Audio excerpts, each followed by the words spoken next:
So for my project, I've actually done a gas table. Part of most of the project was me actually building a working model based off of what they would have done design-wise to have theirs work. I took a lot of liberties with the actual build, both due to cost and practicality, as well as safety. I used all metal, copper, galvanized steel, and brass versus using rubber and iron and things that aren't considered safe anymore. In addition to the build, I had to do a lot of research in order to make sure I got it as historically accurate as possible. What I noticed while doing the research is that gaslighting actually premiered as a demo in 1804, thanks to Frederick Albert Windsor, who was a German, and he actually premiered it in the Lyceum Theater. Funny enough, that theater is actually still around.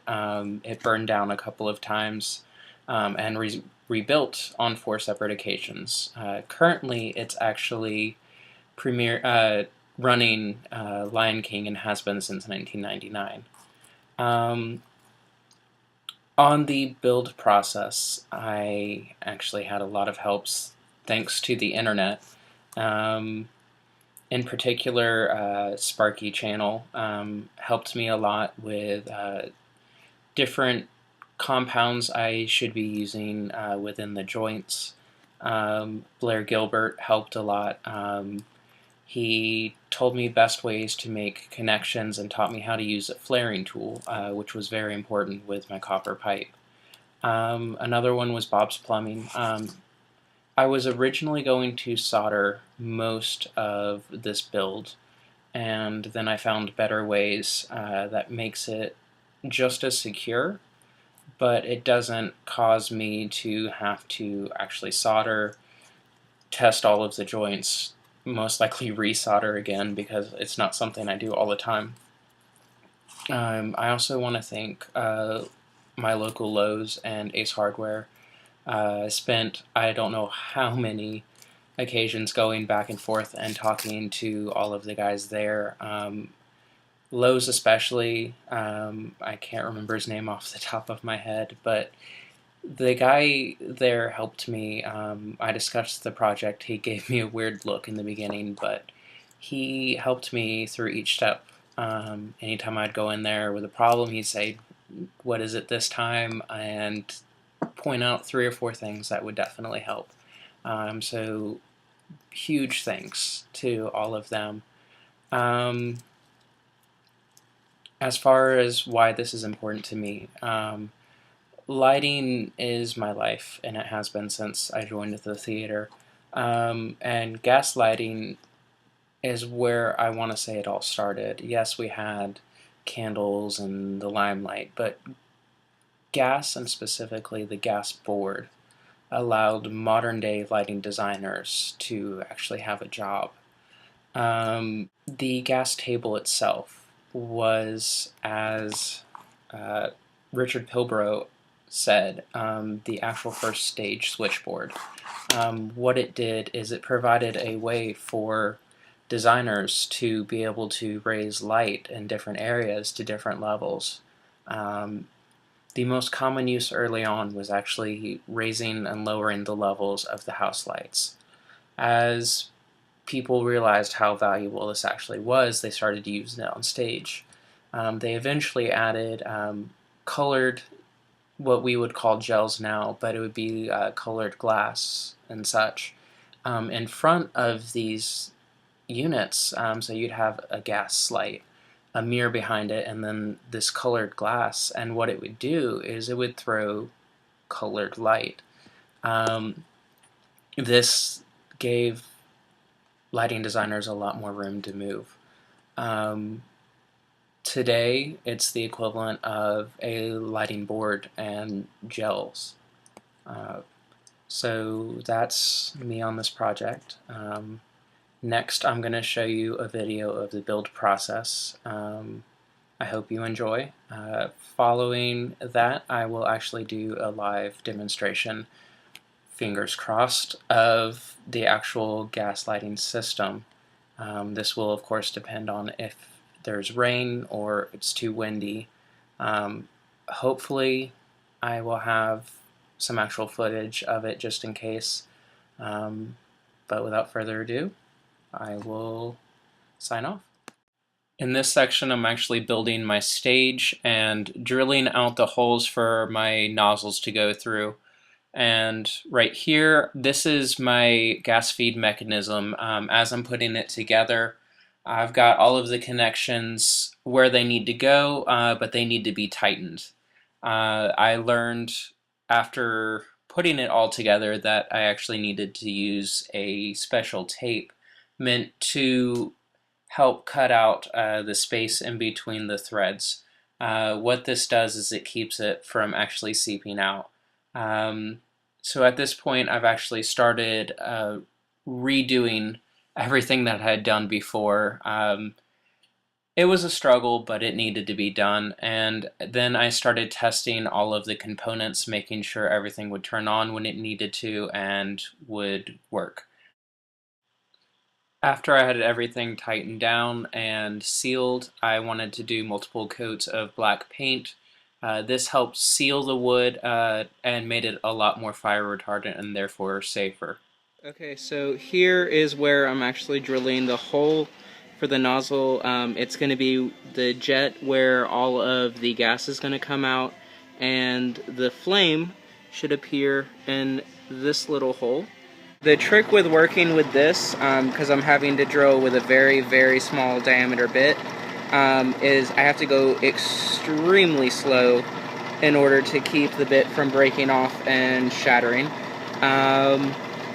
The last piece took me about 5 minutes, and I have to keep re-oiling the drill bit and putting a little bit more on the actual cap in order to keep it from overheating. So this is what it looks like after the hole has been drilled.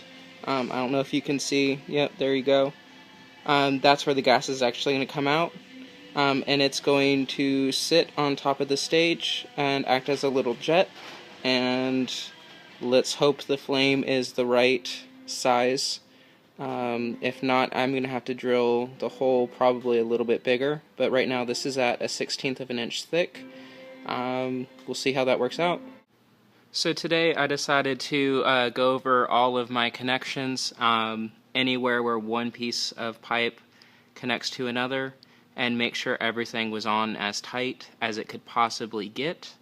Let me tell you, that is a very, very time-consuming and very strenuous process.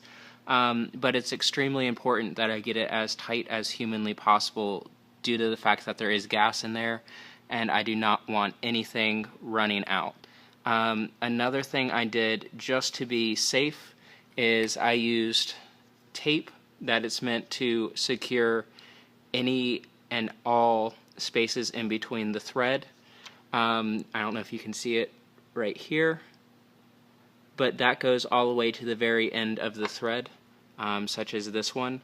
And what it does is it wraps around and it'll create an extra little buffer so that the gas can't escape in between those two threads and where it connects on the inside. Next thing I'm going to do is to add the caps that I just drilled onto here. And these are going to be my jets that will go inside of the actual theater. This part will be sticking up and the flame will come out of here.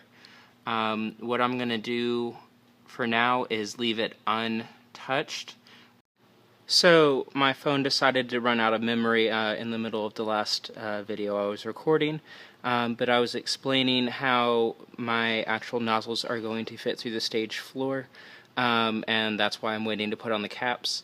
I have yet to attach the stage floor to the actual stage itself, due to the fact that I'm working with copper tubing, and I want to make sure I get everything sized out and placed correctly before I do that. The tubing will actually enter through those 3 holes, come down underneath, and then it will connect down here to the actual nozzles themselves. Once I have everything in place where I want it, I'm going to secure the nozzles so they don't just decide to move up and down.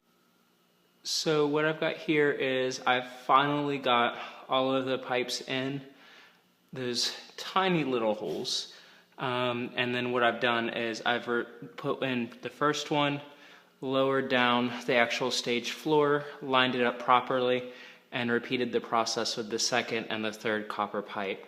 Next thing I'm going to do is take the floor out after I make sure everything is 100% where it needs to go, and then I will solder on the little nozzles themselves. So these things, they will be connected, and I will put those through the stage floor and screw on the tops. What that'll do is it'll give me my final jet, and once I get those little bits flared out and attached to the actual intake, then I can do my first test with soap bubbles. And what that'll do is make sure that there's no leaks whatsoever and that everything is safe. Okay, so what I've got now is I have got all of the copper pipes cut, sized, and placed where I need them. Next thing I'm going to do is use the flaring tool, and what I'm going to do is flare it on this end right here for each one and attach it to here. Over here, what I'm going to do is the same thing, flare those, space them out so that they'll fit on each of these nozzles. I've just finished tightening all of the individual pipes into the actual release valves so that all of this is now finally connected. What I'm going to do is the same thing with these three pipes up here. I'll connect them to their actual jets. So one of the problems I ran into with these pipes is that as I would bend these into place, they would kink and create an area where gas would just not be able to pass through. So what I've done for the other two over here is I put in another little L pipe. That way there is less room for anything to fail and less pipes that have to be bent. Next thing I'm going to do is go ahead and put on the caps to each of the jets and then test everything and make sure that there are no leaks at all. So I just tested this whole system, got rid of all of the leaks. What I've been noticing is this is the biggest problem I'm facing. It has very little control available. I can go from nice gentle stream to dear God, it's a flame. That's something I'm going to have to pay close attention to. These help a lot. It gives me control for each as I would on the actual historic gas board. What I'm noticing just from having to do this outside is that any bit of wind really does affect how these are going to perform. I went from having a nice big gusher, which I don't actually want, to it blowing out. It appears that these holes are a good diameter, so I'm getting the necessary gas through. Just from the test alone, I went through about half of that tank, so I'm really glad I have a spare.